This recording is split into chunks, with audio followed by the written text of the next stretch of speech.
دوستوں ہمارے چینل پاک ویوز ٹی وی کو سبسکرائب فرمائیں، شیئر فرمائیں اور لائک فرمائیں، شکریہ۔ بسم اللہ الرحمن الرحیم، الحمدللہ رب العالمین والصلاة والسلام علی خاتم النبیین، اما بعد۔ پاک ویوز ٹی وی، محمد منشا، السلام علیکم جناب، کیسے ہیں؟ آج ایک عنوان جو میں نے منتخب کیا ہے وہ یہ ہے کہ پاکستان میں منہ زور لوگ جو ہیں وہ اسٹیٹ کے اپریٹس کو کس طرح اپنے مخالفین اور اپنے خاص مقاصد کے لیے، اپنے مخالفین کے خلاف اور اپنے مقاصد کے حصول کے لیے استعمال کرتے ہیں۔ اور اس کے علاوہ ایک غزل آج میں نے سوچا کہ تھوڑا رومانوی ٹچ بھی دے لیں، تو طبیعت تھوڑی اب بھی ناساز ہے، آپ کو نظر آ رہا ہے کہ آنکھوں سے اور ناک سے پانی جو ہے وہ اس کا سلسلہ جاری ہے۔ بہرحال جن لوگوں نے، جن دوستوں نے ہمدردی کا اظہار کیا، ہم ان کا شکریہ ادا کرتے ہیں، تو بڑی مہربانی۔ بسم اللہ کرتے ہیں جی۔ آپ کو پتہ ہے کہ بشیر میمن جو ڈی جی ایف آئی اے تھے ریسنٹلی، اپنی ریٹائرمنٹ سے چند دن پہلے انہوں نے استعفیٰ دیا اور حکومت نے یا ان کو نکال دیا، جو بھی آپ کہیں، یعنی اس عہدے سے۔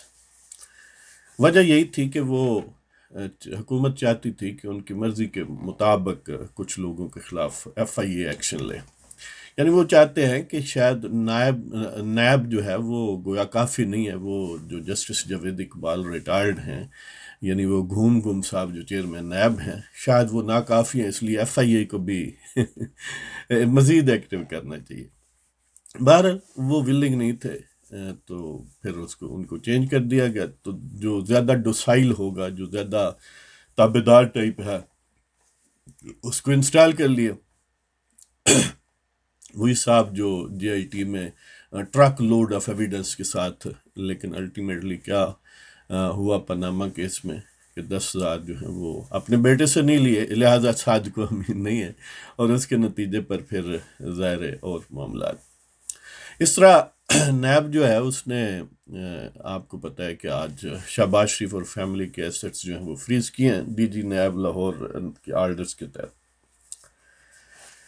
اور دوسری طرف آپ کو یہ بھی نظر آتا ہوگا کہ ملک ریاض 190 ملین برٹش پاؤنڈ، وہ تقریباً 4 ارب روپیہ بنتا ہے پاکستان میں، تو وہ جو برطانیہ کی کرائم ایجنسی ہے اس کے ساتھ جو انہوں نے پلی بارگین کیا یا جو بھی آپ کہہ لیں سیٹل معاملہ کیا، تو وہ ایگری ہوئے ہیں کہ 190 ملین برٹش پاؤنڈ وہ ادا کریں گے۔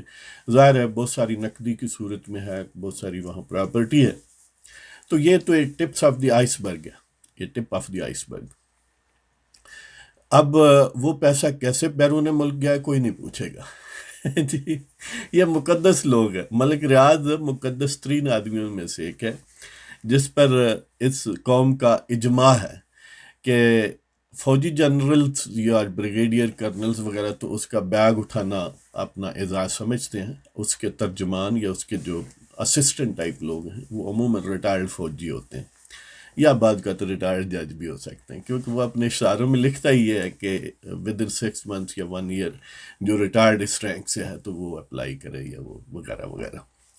تو بہرحال وہ مقدس چیز ہے، اور منہ زوروں کے نزدیک بھی وہ مقدس ہے، وہ سیاستدانوں کے نزدیک بھی مقدس ہے، وہ عدالتوں کے نزدیک بھی مقدس ہے۔ وہ بڑی چیز ہے، وہ دیکھ لیں کہ کوئی پریکٹیکلی نیب کا کیس یعنی فروٹفل نہیں ہے، اس سے ادھر ہی طے ہو جاتے ہیں معاملات۔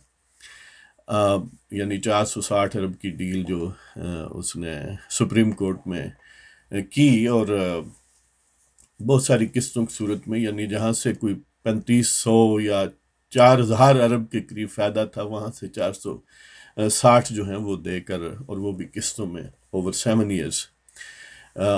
تو کوئی اریسٹ نہیں ہے، کوئی کچھ نہیں ہے، کوئی جائیداد ضبط نہیں ہوئی، یعنی بہت سارے اور معاملات ہیں جو منظر عام پر بھی نہیں آتے، یہاں تک کہ قتل و غارت بھی اس کے لیے روا ہے، کیونکہ اس کے اسپوکس پرسنز جو ہیں، اس کے اسسٹنٹس جو ہیں، اس کے دست و بازو جو ہیں، وہ باہر خاص وردی والے ہوتے ہیں، عموماً ریٹائرڈ، جو تازہ ریٹائرڈ ہوں۔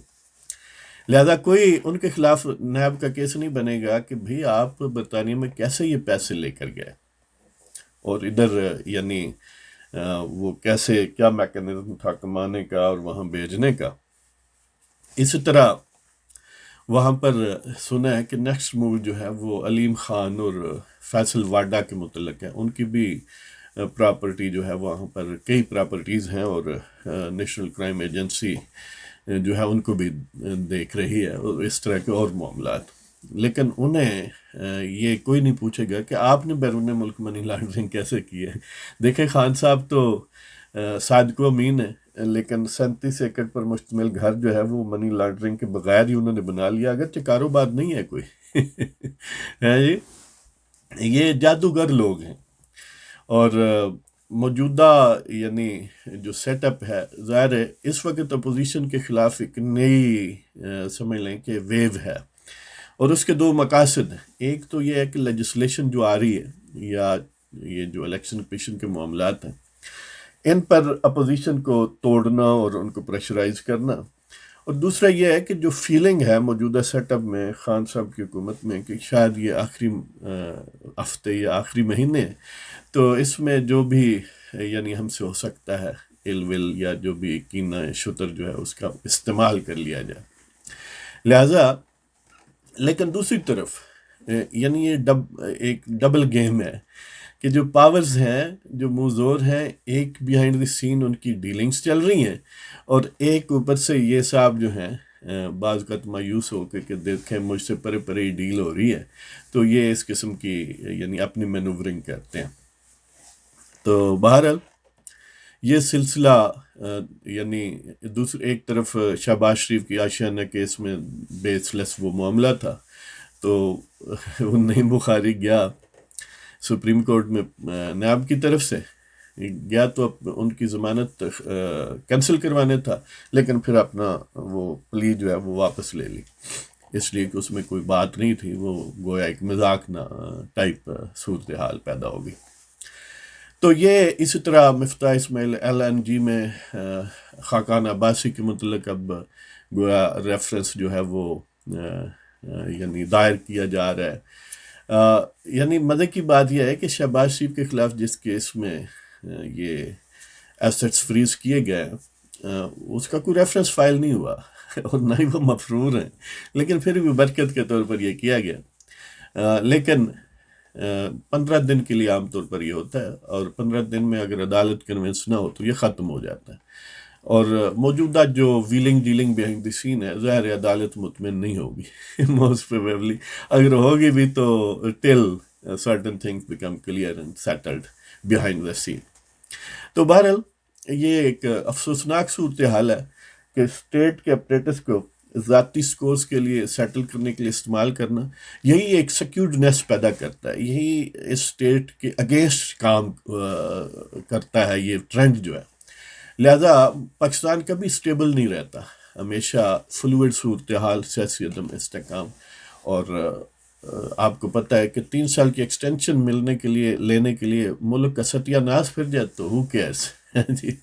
تو اسی طرح یہ ہمیشہ ٹربلڈ واٹر رکھتے ہیں تاکہ ان کے مقاصد حاصل ہوتے رہیں. اور کورٹس بھی الٹیمیٹلی دیکھ لیں کہ باجوہ صاحب کی ایکسٹینشن میں 2 ٹوک فیصلہ نہیں دیا، مین ادھر ادھر کر کے اس کو بھی رکھ دیا ہے. لہذا اس سے بھی عدم استحکام پیدا ہوگا، یا ادھر یا ادھر 2 ٹوک فیصلہ ہوتا تو اس سے کہیں بہتر تھا. لیکن بہرحال ایسا ہی ہے. اس طرح فارن فنڈنگ کیس 5-6 سال سے چل رہا ہے الیکشن کمیشن میں، اور چیف الیکشن کمشنر ظاہر ہے کل ریٹائر ہو جائیں گے، تو یعنی 5 تاریخ ان کا لاسٹ ورکنگ ڈے ہے. تو بس اللہ خیر صلی اللہ، یہ کیس بھی کنکلوڈ نہیں ہوگا. اس طرح مشرف کا کیس ہے، 6 سال ہو گئے ہائی ٹریزن کا، ابھی تک یعنی وہ بھی کنکلوڈ نہیں ہوا. مختلف ٹیکٹکس کے ذریعے جو ہے وہ کبھی ادھر کبھی ادھر.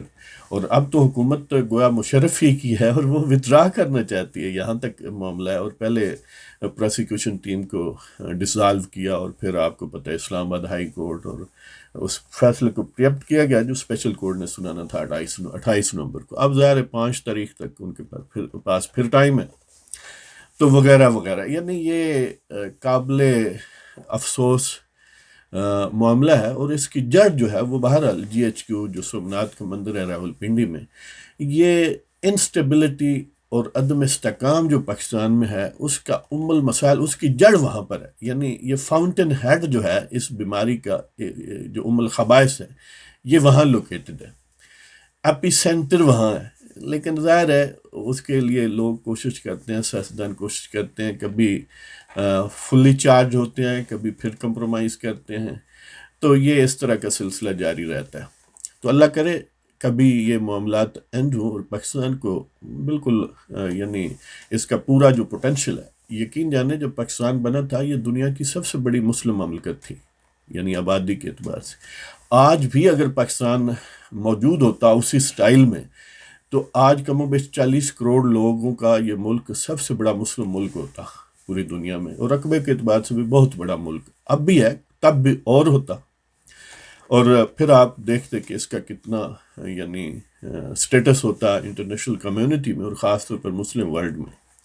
لیکن قربان جائیے ان محب وطن باوردی لوگوں پر کہ جنہوں نے پہلے دن سے یہ تہیہ کیا ہوا ہے کہ اس ملک کو سکون سے نہیں رہنے دینا، اس ملک کو فلورش نہیں کرنے دینا. اس پر کبھی بعد میں تفصیلی گفتگو ہوگی کہ یہ کیا وجہ ہے کہ ایک ہی مدر آرمی تھی برٹش راج کی، انڈین برٹش آرمی، اسی سے یعنی اس کا مین جو چنک تھا وہ انڈین آرمی بنی، اسی سے کے کچھ ریمنٹس پاکستان کے حصے میں آئے، اور فردر اسی کے پھر ریمنٹس جو بنگال کے حصے میں آئے، بنگلہ دیش کے حصے میں. تو کیا وجہ ہے کہ باقی تو معاملات سموتھ چل رہے ہیں، اب بنگلہ دیش میں بھی کافی عرصے سے سموتھ معاملات ہیں، سٹیبل ہے پولیٹیکل سسٹم، کیونکہ جنرلز جو ہیں انہوں نے ان کو جیل وغیرہ دکھائی ہے تو وہ مطمئن ہو گئے. پاکستان میں یہ کیوں ایسا ہے، اس پر کبھی پھر گفتگو ہوگی. تو آج میرا خیال اتنا ہی، اور ساتھ وہ غزل آپ کی خدمت میں پیش کرتا ہوں. اصل میں طبیعت کی گڑبڑ کی وجہ سے نا وہ پورا مومنٹم نہیں بنتا. تو بہرحال یہ غزل آپ آج تھوڑا رومانوی، تھوڑا ریلیکس ہو کے سنیں ہیں جی. تو پیش کرتا ہوں جناب. اے صبا ذرا فصل بہار کی بات کر، اے صبا ذرا فصل بہار کی بات کر، مجھ سے آج میرے یار کی بات کر. اے صبا ذرا فصل بہار کی بات کر، مجھ سے میرے یار کی بات کر. زلف کی شب سیاہ ماہ تمام سا چہرہ، زلف کی شب سیاہ ماہ تمام سا چہرہ، مجھ سے شہاب رخسار کی بات کر. زلف کی شب سیاہ ماہ تمام سا چہرہ، مجھ سے شہاب رخسار کی بات کر. اے صبا ذرا فصل بہار کی بات کر، مجھ سے آج میرے یار کی بات کر. زلف کی شب سیاہ ماہ تمام سا چہرہ، مجھ سے شہاب رخسار کی بات کر. آنکھوں کے کنول وہ گلاب لبوں کے، آنکھوں کے کنول وہ گلاب لبوں کے، آ کے ذرا حسن کے شاہکار کی بات کر. آنکھوں کے کنول وہ گلاب لبوں کے، آ کے ذرا حسن کے شاہکار کی بات کر. جس کے تکلم سے نغمگی پیدا ہوئی، جس کے تکلم سے نغمگی پیدا ہوئی، آ بھلا اس شیریں گفتار کی بات کر. جس کے تکلم سے نغمگی پیدا ہوئی، آ بھلا اس شیریں گفتار کی بات کر. جس کی چال سے ندی روانی سیکھے، جس کی چال سے ندی روانی سیکھے، مجھ سے اس کبک رفتار کی بات کر. جس کی چال سے ندی روانی سیکھے، مجھ سے اس کبک رفتار کی بات کر.